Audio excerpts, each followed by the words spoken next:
Welcome back to another episode of Rock Boys Football. The Georgia Bulldogs get it done again on the 2024 high school recruiting trail, landing the number one linebacker in the country, five-star Justin Williams from the state of Texas. And you take a look, and we're going to dive in to the Justin Williams film, talk about what he's going to bring to this Georgia defense, and then talk about what this 2024 class is turning out to be as we continue to monitor if the Georgia Bulldogs can bring in that number one class that we've ever seen.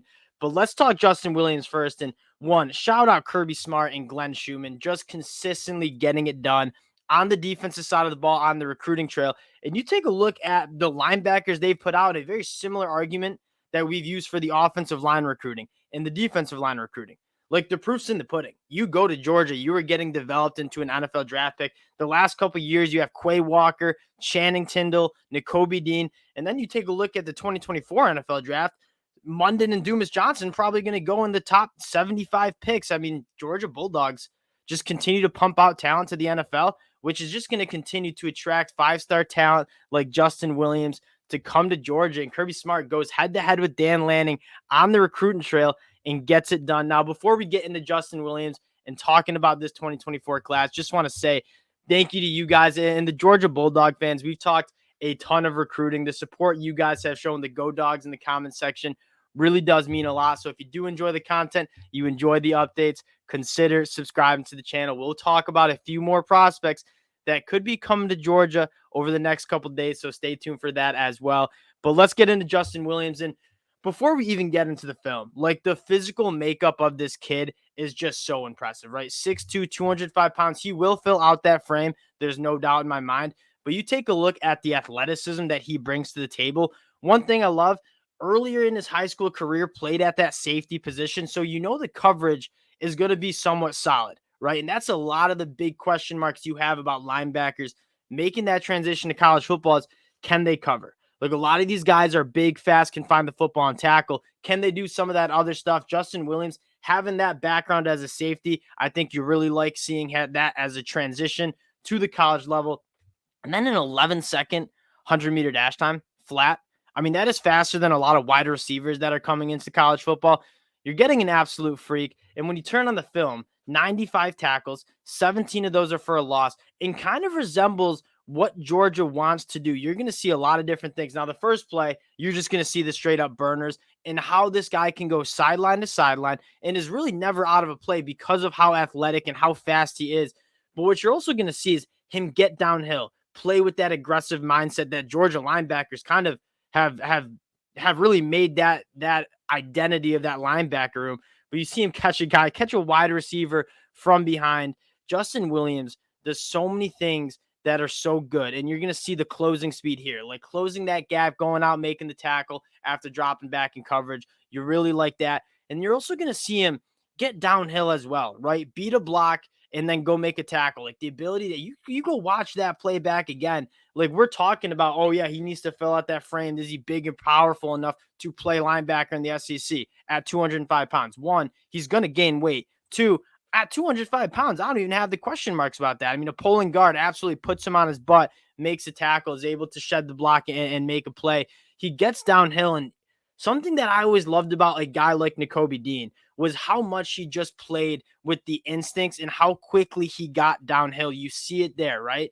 Identifies the play. I'm going to fire downhill really quickly and make a play. That's kind of what Nakobe Dean brought to the table and why he was my number one linebacker coming out in that NFL draft class. Now, fell in the NFL draft because he didn't really have the traits. He's only 5'11", and the NFL nerds hate that. But Justin Williams, like, you talk about building a linebacker in a laboratory, the sideline to sideline speed that you have here with an average linebacker here. And that's something really important. Like, having that ability to go sideline to sideline and go make plays and string plays out is massive. With an average linebacker here, that might be a 4 or 5 yard game. With Justin Williams, the 11-second track time, that's a tackle for a loss. I mean, that's what you're getting with Justin Williams. And there's really a reason why he's the number one linebacker in the country, because he kind of checks every single box that you want, but he has those plus traits. Again, working through traffic, getting downhill. This is a guy that lives behind the line of scrimmage, and that's what a lot of Georgia that's again living behind the line of scrimmage. This is what Georgia linebackers look like the last couple of years. Like, we're going to fire downhill. We're going to get behind the line of scrimmage, and we're going to make tackles for a loss. That's why Georgia had so much success with these linebackers, and Justin Williams certainly brings that to the table. Now, as we continue to monitor this class, right, you have the number one cornerback in the class in Ellis Robinson. You have the number one quarterback in the class in Dylan Raiola. Now, DeMarcus Riddick might flip his commitment to Alabama or Auburn. We'll see. Kirby Smart says, all right, we'll do you one better and go get the best linebacker in the country. You have one of the best tight ends at the position.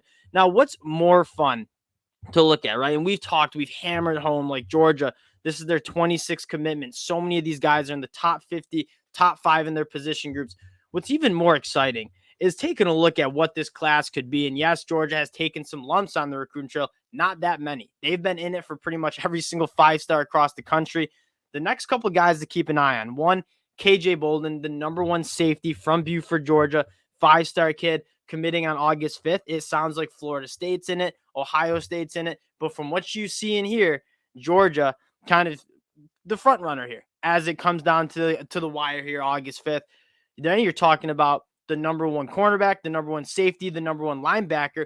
And what's even more exciting is Williams Nwaneris. And this is a guy that we haven't really talked about. We've talked a ton of Georgia football.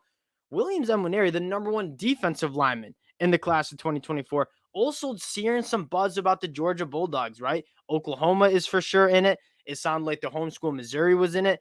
But what you hear is that Georgia making a strong push for Williams Nwaneris too. That would be, I don't know if we've ever seen that. Have we seen the number one defensive lineman, the number one linebacker, the number one cornerback, and the number one safety all commit to the same school?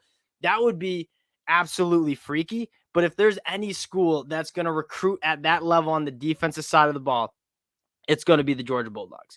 Now, one other name that I want to talk about before we close out, and this is a guy that we've talked about a little bit. One of the best running backs in the class, Nate Frazier. You already have 2 running backs in that 2024 class. They're both top 10 at their position. Nate Frazier, according to On3, a top 15 player nationally. According to the composite, the 4th running back in the class from modern day, also trending to the Georgia Bulldogs. And you might on the surface say, that's wild. How can Georgia take 3 running backs, 3 of them in the top 10? Well, when you look at it from the running back standpoint, from Nate Frazier, I'm saying I want to go run behind that offensive line that the Georgia Bulldogs have cultivated in this 2024 class. We spent a lot of time talking about how good Georgia's offensive line is and what it's continuing to be on the recruiting trail. If you're one of the best running backs in the country, a guy like Nate Frazier, I want to run behind the Georgia Bulldogs offensive line, I should say. And so Nate Frazier, another name to monitor. Now, there's plenty of other names that I think Georgia's in the thick of things for still, like Edric Houston, one of the top defensive linemen in the 2024 class, also from Buford, Georgia. If you can get Dylan Raiola, and then you get KJ Bolden, and then Edric Houston scheduled to commit sometime in August. If you get both Dylan Raiola, who's now at Buford, KJ Bolden at Buford, they can get in Edric Houston's ear and say, hey, we're building a super class. We're building an absolute powerhouse. Everything really lines up. You're going to go against elite talent in practices every day. You're going to go compete for national titles, probably win one. And then you're also going to go in the NFL. Like, that checks all the boxes for the Georgia Bulldogs. So it's crazy that we're talking about 26 commitments already in the class for the Georgia Bulldogs. They have one of the best classes we've ever seen.